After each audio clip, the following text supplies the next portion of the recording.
Hey, welcome back. Smoking Joe's Garage. Smoking Joe. Now, how are you? I'm doing good. Today's Thursday. Another 118 degrees outside. But just something came up. Do you believe that some guy in California just won $1 billion in that lottery? Too much money. They should spread that out. Who the hell? What are you going to do with $1 billion?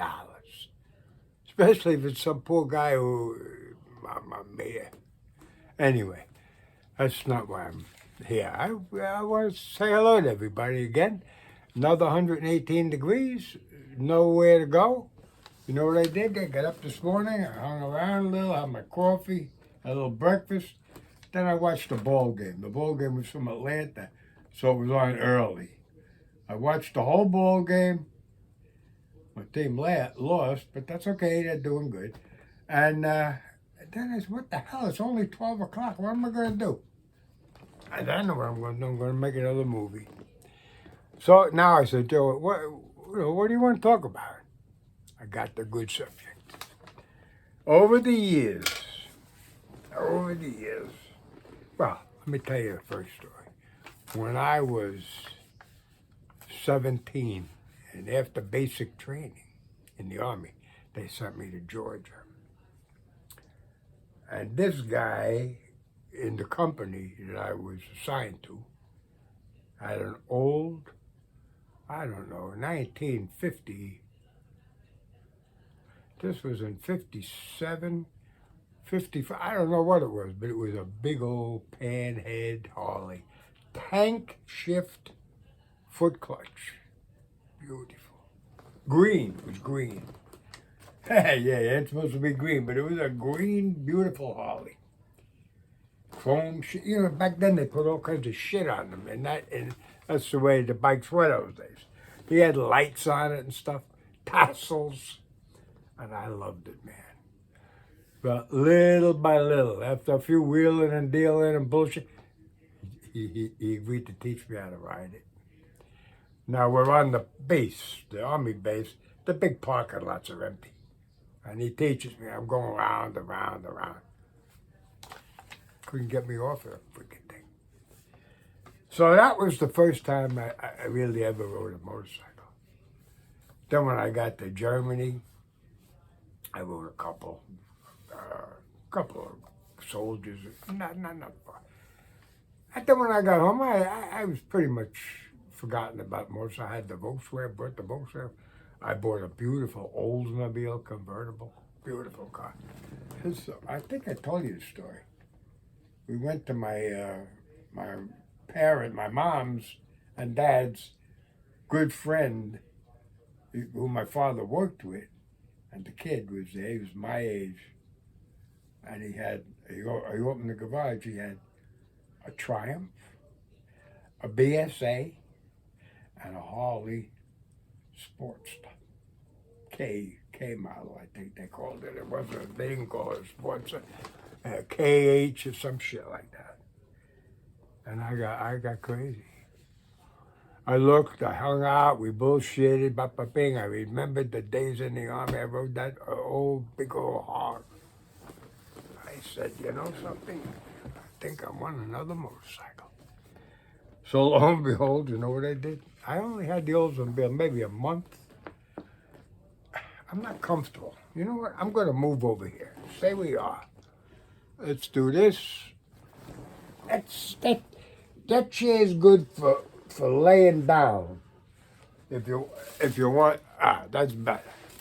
If you want to lay down and take a little nap, it's good. But not good for bullshit. So anyway. So now, I take that Oldsmobile to the car lot where I bought it. I think I had money when I got out of the Army, and that, mustering out pay or whatever.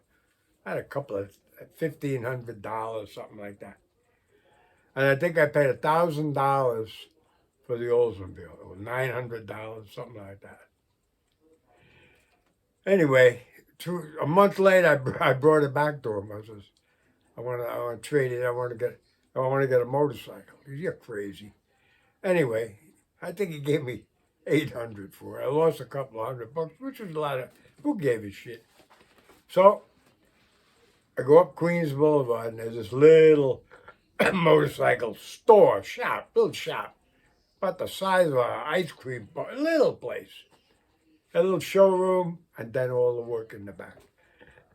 I walked in there just looking around, and he had this 1957 BSA, which stands for British Small Arms, because they used to make rifles during the war. A 57 BSA Road Rocket, 650cc. It was chrome, it was black, it was beautiful. It was used. I had to have it.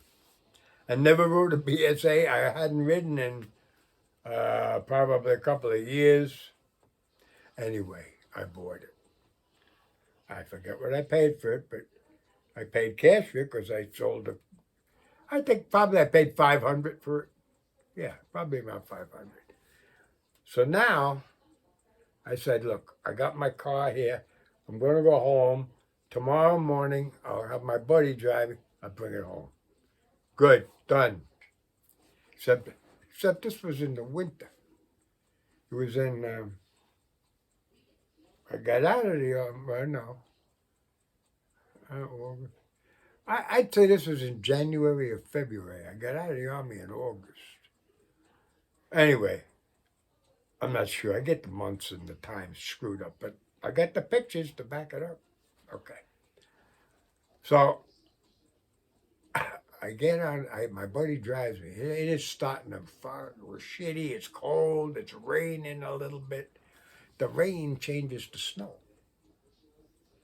Now, if you know Long Island, or you don't know Long Island, anyway, this motorcycle shop was on Queens Boulevard in Queens. Okay. I lived at that time in New Hyde Park. Yeah, in Nassau County. This was Queens County. So it was about a 25-mile ride from the shop to my house. So the guy said, you sure you want to take the bike today? You could leave it here until it stops snowing. Smoking Joe, I'd have that motorcycle right away. No, I'm good, I says. I got on that thing, fired it right up, kickstart. They sounded so good, those Triumphs and BSAs. So they really had a little different sound, a lot different sound than the Harley. They had their own tone, but they were good. Sounded good. Well, I took off. My buddy, I said, now it was coming down. I said, hey, don't try to follow me. I won't follow you. You get home safe. I'll call you when I get home. Don't worry about me. So I go down Queens Boulevard. A lot of traffic. Everybody's out. Anyway, I get to the Long Island Expressway. I don't like them expressways because now you got to keep up with the traffic and shit. And the expressways were pretty clear because the plows. It was just a very light snow, and they were taking care of the roads. It was melting. It was slushy. It was shitty out. I was freezing my ass off too. But back in those days, I was 21 years old. 21. I was a tough little son of a bitch. So I get on the expressway, and don't ask me how I did it, but by the time I got home to 7-Eleven, 8th Avenue, New Hyde Park, I remember all the addresses and shit too. Sure enough, I made it home, got the bike. My father says, you can't put that in the garage. I got my car in the garage. We had a little one-car garage. Shit. We had a side porch. So I put it on the side porch. Made a little ramp, and the side porch was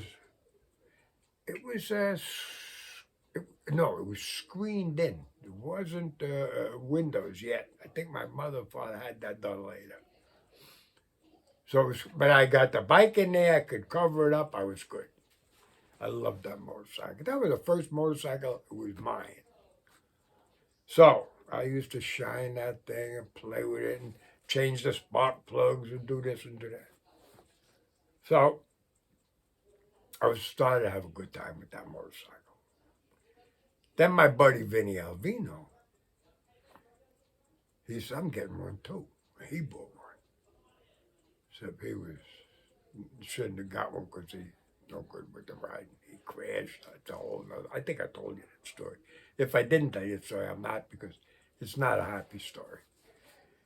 But Vinny's still around. God bless him. Whatever. But, so, I love that motorcycle. Now I started going with Carol. First thing I bought, I had the high rises. Next thing I did was I took a hacksaw, not a hacksaw, yeah, and I cut the front fender. You had to have a chopper back then. So I cut the front fender, put the high bars on, new cables, all that shit. I did that all myself because you didn't have no money to take it nowhere. Carol Ann bought me because my back tire was bald as shit. And I was just starting to date her. And I must have said something, or somebody said something to me about, look at your tire. She worked in the little candy store, that girl.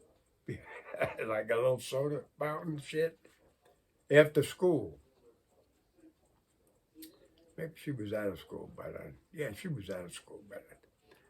But she still worked there. And she gave me the money, $30 for it, whatever it was, to buy a new tire for my bike. That was a step. That was when I said, you know what, this girl is nice, man. Anyway, 63 years later, I still love her. So then from there, I used that BSA. I loved that BSA. After my buddy had the accident, I slowed it down a little. Eventually, I says, you know what? I'm going to sell it. I sold it. I said, I'm kind of done with the bike. So I was married, and I got married. We got married. We got a first apartment. We used to put the bike in the living room. I had to have a ground floor apartment. I insisted on a ground floor apartment so you could put the motorcycle in there. So after that, one day in the summer, a buddy of mine, Eddie Reddy, another great guy. I had so many good friends. Eddie Reddy says to me, you know, he says, my buddy has a beautiful green Sportster. And he says, he has nowhere to put it because he went down and he almost broke his neck. He fucked up something. He was all fucked up, and thank God he made it. He was okay. And he says his wife thinks he sold it. She wants nothing to do with most. Could he keep it at your house? I said, shit, yeah, he could, as long as I could ride it a little bit. Because by that time now, I had gotten married to Carol. We bought our first house in Setorca, way out in Suffolk County. $16,200 or something. My mother helped me, her mother, whatever. We got the house. So now, he says, yeah. So now I wind up with a 1960 green, another green Sportster. Beautiful, beautiful, beautiful. Little iron head Sportster. If you could get the freaking thing started, it was wonderful. But I think at the beginning, I kicked it more than I rode it. But anyway, I got it going. I'd ride that around. But there was nothing like a Harley. I was, holy shit. It was a little Sportster. So I guess I got the motorcycle bug back again. But you know, to me, honestly, I loved all motorcycles. I used to look at all of them and go to all the different dealers and buy the books. And I was a motorcycle nut all my life. And cars. So I said to Carol Ann, I said, you know something, honey? I want another motorcycle. At that time, I think we had my daughter. She was a baby. My daughter was a baby. I said to Cal, I want another motorcycle. So we went looking. I seen an ad in the paper for a 1973 H1 500 Kawasaki. They called them the widow makers because a lot of guys didn't make it on that bike. But anyway, so I went and looked at it. A girl owned it. I'll never forget. She lived in Port Jefferson. I could tell you, we went there. She lived upstairs. I sat in the kitchen, bullshitted with her, showed me the bike, started it up, took her for a ride. I bought it. And I rode it back and forth to work. And now I'm a bike. I loved it. I always loved riding them. I like taking care of them, keeping them clean and nice. Your life depends on that motorcycle. You've got to make sure that everything's tight and lubed and maintenance. You got to take care of it. You take care of it, it'll take care of you. That's always been my motto. With cars, with motorcycles, and with women. Same thing. Okay. So, I had that for a while. And I says, now I'm working for a sheet metal company. No, I'm working for Numax Electronics. I'm doing good, blah, blah, blah. My buddy Pete Marisol, another crazy son of a bitch, but a good guy. Well, he wasn't a good guy, but that's a whole nother story. Anyway, he had a 1975 Z1 900, the Z1. Not the K or H, or whatever the newer ones were. This was the first one. Well, they come out in 73. This was a 75. Z1 900, that thing was beautiful. 4-stroke, 4-cylinder, 4 carburetors. The speed, I'm going to set 200. It was beautiful. So, I bought it. Sold the 500. Bought the 900. 4-stroke. The 500 was a little 2-stroke. Scream, Mr. Scream. When you hit the power band on that thing, you better hold on. Because that thing will go without you. That's how they jump like that. Oh, it's unbelievable. Now, so I got the 900. I'm loving that 900. Loving it, loving it. And, I got to the point, and this is weird. I don't know what the times were in the world or whatever, fighting or not fighting, whatever. But I said to myself, all of a sudden, I said, you know what, Joe? I don't want a fucking Kawasaki. If I'm going to have a motorcycle, I want a Harley Davidson. I don't want a Japanese motorcycle no more. It was the time when the Japanese cars were taking over everything. There was a point I wouldn't let a Japanese car park on my driveway. That's how American and crazy and shit stupid I was. Anyway, you do what you believe is right. So I sold the Kawasaki to one of my son's friends. The bike was, you know what they're worth today? If I had that motorcycle today, I'd be a very happy man. If I had all these motorcycles, I'd be a very happy man. I made a whole list one time of all the motorcycles, all the cars that I've had since I was 16. We'll do the cars on another one. But today we're doing the one. But look, it's a whole list of all the shit I did. All the stuff I owned and worked hard for. Nobody never gave me nothing. So I sold a 900. It was a friend of my son's. And I looked around. And then in 1990, this was probably, I had that Kawasaki quite a while. This was probably in the mid to late 80s. So I didn't have one for a couple of years, and then I bought that 90 Fat Boy. That's a motorcycle, I gotta tell you that. That thing, we were out in the Hamptons on vacation, me, Carol, and the kids. And it was a rainy day, and my wife went and daughter went shopping. I said to Joey, "Come on." We had the Corvette. Carol had her Camaro. She had a Camaro at that time. So they went to town shopping. I said, "Come on." So me and Joey got in the vet, and we cruised around to a couple of Harley dealers. And I go to the one out in Mauritius, because we were in the Hamptons, and he's got a 90 Fat Boy sitting there. First one I ever seen. Didn't know nothing about it. Didn't know nothing about them, or what it was, or what it isn't. But I kept looking at that bike, and I asked the guy, "What do you want for it? How much is that bike?" "Oh, this is a one of a kind, blah, blah, blah." Anyway, $10,200. A lot of money back then. So you know what I did? Got a part-time job so I could pay for that freaking motorcycle. And I did.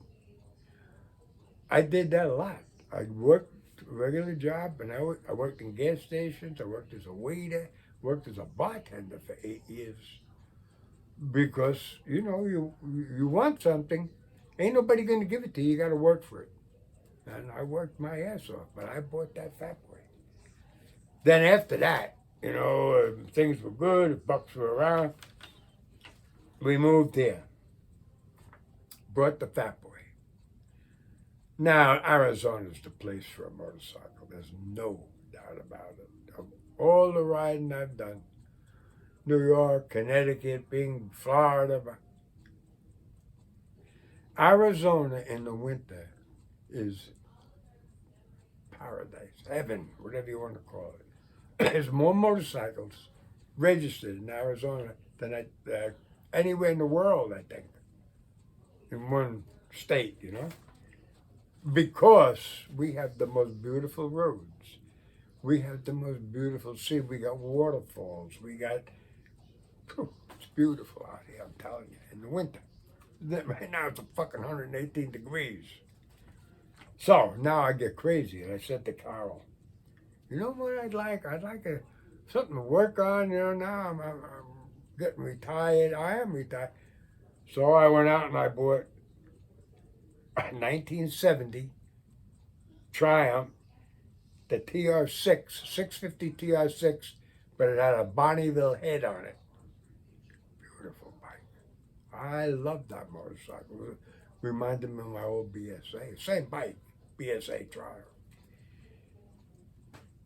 I fixed this bike up. I took this thing apart. I cleaned it. I painted this. I took the tank. I designed an orange and gray paint scheme. You'll see it in the pictures. The bike was beautiful.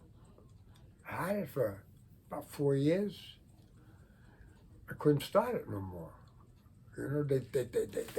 I had to have spine surgery because my back hurt so much. I had a little problem walking and everything. So they did the little spine surgery. After that, I couldn't kick the fucking thing over no more. Believe me, I tried. This foot, that foot, whatever. And that was, they had no means to make an electric start for that bike. They do for the Nortons, but not for the Triumph. Maybe today they do, I don't know. So I wound up selling it. And then I bought the Ducati, 1995. I got to tell you how it's. I'm in a gas station one day with my Triumph. Yeah. Because I was trying to sell it, or it was up for sale, I don't remember, but I had my Triumph. I'm getting gas. So a guy comes over to me and says, "Oh, I see you like old motorcycles." I said, "I love them." So I got my buddy around the corner from me. He's got 2 or 3 of them. He's trying to sell them. Trying to sell one of them. He said, 2 of them. He said, "Where do you live?" I said, "I live there." I see. Turns out he lives right around the corner from me. So I follow this guy. He goes up talking to the guy. The guy finally comes out, and I said, Hey, you might have a motorcycle for sale. He said, well, he said, I have three, but he was a little dickhead. He said, I have three, but I will sell one. One's for sale. So he opens his garage door. He's got a BMW, nice bike. And then sitting next to it is this 1995 bright Italian red Ducati 900 Super Sport. That's 2 cylinders, 2 carburetors, dry clutch. Phew, man, that bike was beautiful. This thing had, he changed the pipes. He had carbon fiber mufflers. I can't tell you how much they were, but this thing sounded like a Ferrari when you were on it. That, to me, that's the biggest mistake, or one of the biggest mistakes. I should have kept that motorcycle. I couldn't ride it no more. It'd have killed me if I rode it. It should have been right here. We see this couch? Out. And that's where it should have been. Didn't work out. Well, Kyle wasn't crazy about the idea of a motorcycle in the house, but I could have got away with it. But anyway, Ducati left. I told you that story. The next day I bought the Sportster. And in the interim, I got Jack's Diner. I told you all them stories yesterday. I told you how I love that Sportster. So now I've got my 90 Fat Boy, I've got my '08 Sportster, I've got the use of the Dyna until Jack comes out. He's got to take that bike home with him somehow, or ship it home. It belongs back in New York. It's a beautiful motorcycle. It's a bike that Jack, you sell all the other motorcycles. I think he's got 1 or 2 more. I don't know what he's got. No, 1 more. And I sell everything. This is the bike you keep for the rest of your life. You're this age now. You don't need a new one every 2 years to keep up with shit. This is the bike. So that's what I'm going to tell him. So that bike's going to go. And then the Fat Boy, I'm going to keep that bike forever. I think I have to. I'm going to see what Carusi does to build it or fix it or whatever we're going to do with it. Then I'll make a decision. So that's my whole motorcycle list story. You know what? If the temperature's still at 118, maybe tomorrow. What's tomorrow? No, tomorrow, you know what I'm doing tomorrow? I'll tell you. Tomorrow I'm going to get a haircut. Yeah, get a haircut, and then I might go to Carusi's because I like to go there once a week and make sure they're okay and make sure they don't need me for anything, you know what I mean? Or my advice, because I know a lot of stuff. But so I might go there. And stop at. It's too hot. I was going to say stop at Connolly's for now, have a nice lunch, but it's too friggin' hot. Then your car sits out in the sun. It makes me crazy with that Corvette. I don't like the sun beating on it like that. So I'll probably come home early, and then it's Saturday. So if the weather's bad, I'll make more videos. If not, you guys have a great day. I hope you halfway enjoyed it. They're all true stories. I told you. You know what? If you gotta help me out. If you guys can come up with good topics, that's the word I'm looking for. If you write the topic that you would like me to talk about, I will talk about them or tell you why I can't talk about them or don't know enough about them or something. But write on there if you want. Say, Joe, why don't you talk about whatever. Let's give it a shot. Because I sat here today. I says, I want to make a video. It's 118. What am I going to talk about? Then I remembered the list. So, yeah, I had it broken down. Joe's cars, the motorcycles, which we did, Carol's cars, and I had 3 different companies that gave me cars, company cars, when I was working. So I made the list. Nikki, I wrote it down. Nikki did this on the computer. Nick, I told you, he's a sweetheart guy. So tomorrow maybe we'll talk about the cars. Anyway, you guys have a great day. Keep on rocking. Like this hat. You know how old this hat is? I'm 83. I bought this hat when I was, I'd say 35. I bought it in Auto World in Scranton, Pennsylvania. Coming home from a NASCAR race. Me and my buddy Dickie used to stop and go to Auto World with like all kinds of sports car shit. I bought this Goodyear hat. It's old, it's all shitty, but it's my Goodyear hat. All right, guys, I love yous. Peace.